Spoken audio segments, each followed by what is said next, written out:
I'm LaClaw Scott, and today we are reviewing Guillermo de Toro's Pinocchio. I read that they started working on this in 2008. I completely agree. I mean, this was done with such care and like old school animation that every frame, there was a change with every frame. So I'm pretty sure that this looked like it was like a very long process, but I love this. I thought it was like an instant classic. It's definitely well done. I mean, it's beautiful. The artistry is amazing. And he's gotten a cast together that reminds me of like a sort of Wes Anderson thing. He has gotten to the point in his career where he can just say to people, "Do you want to be in my movie?" And they're like, "Yeah." Yep. His major players like Kate Blanchett, who was in like Nightmare Alley, of course Ron Perlman, who is Hellboy and in Pacific Rim. So Hilda yeah, he Swinton. has his people. Yeah, yeah, it's great. I liked it, but it wasn't anything necessarily surprising or new or like it was Pinocchio. And I don't know if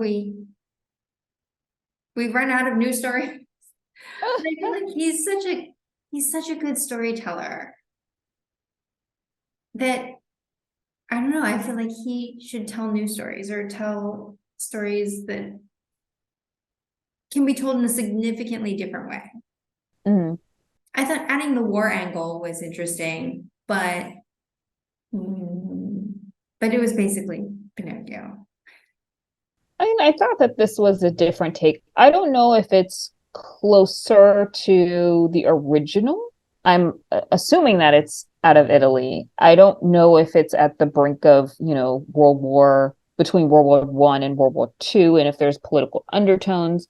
I liked how this one was very much simplified compared to like my frame of reference would be the Disney one. I know that there has been multiple iterations of Pinocchio in the past, but I like this one. I like the backstory. Like you don't really get to hear about Geppetto or the father's backstory, which I don't even think the father's name.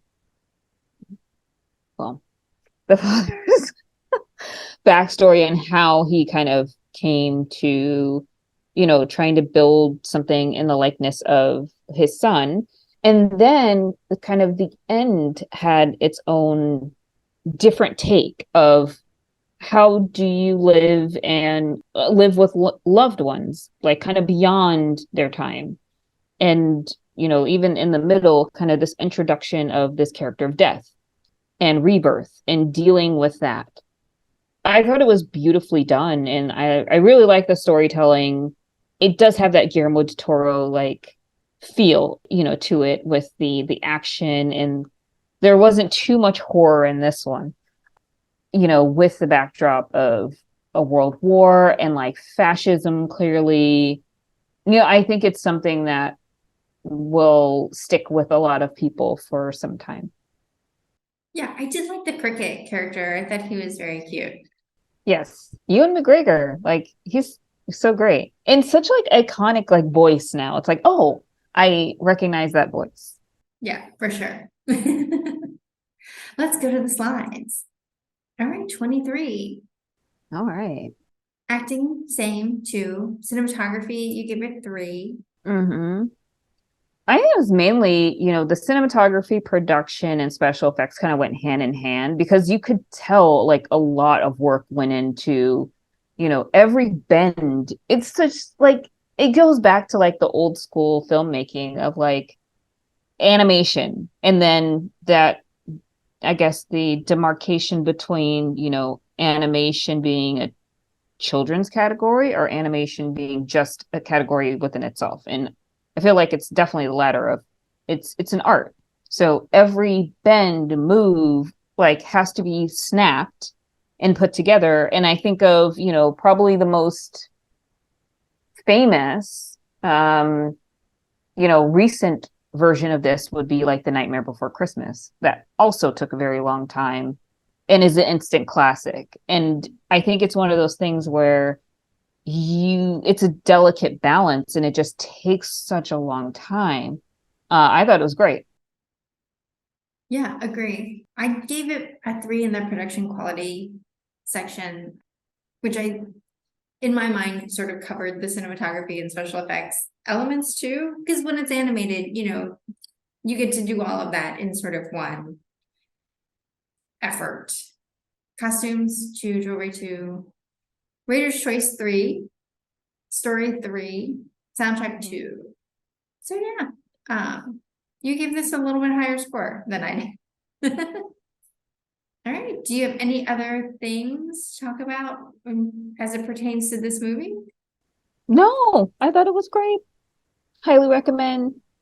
I have noticed that, like, in our last few videos, like, our times are longer. Like, we've been spending, like, before our reviews might be like 6 minutes. Now they're getting to be like 7, 8, 10. So they are longer form content than previously, but I think this one is fairly straightforward. It's going to probably be pretty on the shorter side. So, and maybe Yeah. the one before this as well. Do you have We're getting anything? straight to the point. Yeah. Do you have anything to plug in this episode? I don't. Still wrapping up 2022 films. We've seen a lot.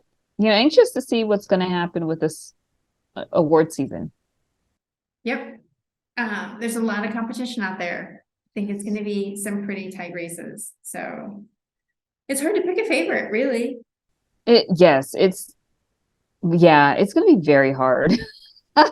Going through the data, looking at what we rated back then, and then versus kind of like how we feel now as we start to wrap up, is I feel like the tide will change in terms of how we feel with certain films, because some are slow burns and then some are just kind of like, not, I want to say forgettable, but it's like, oh, I saw that.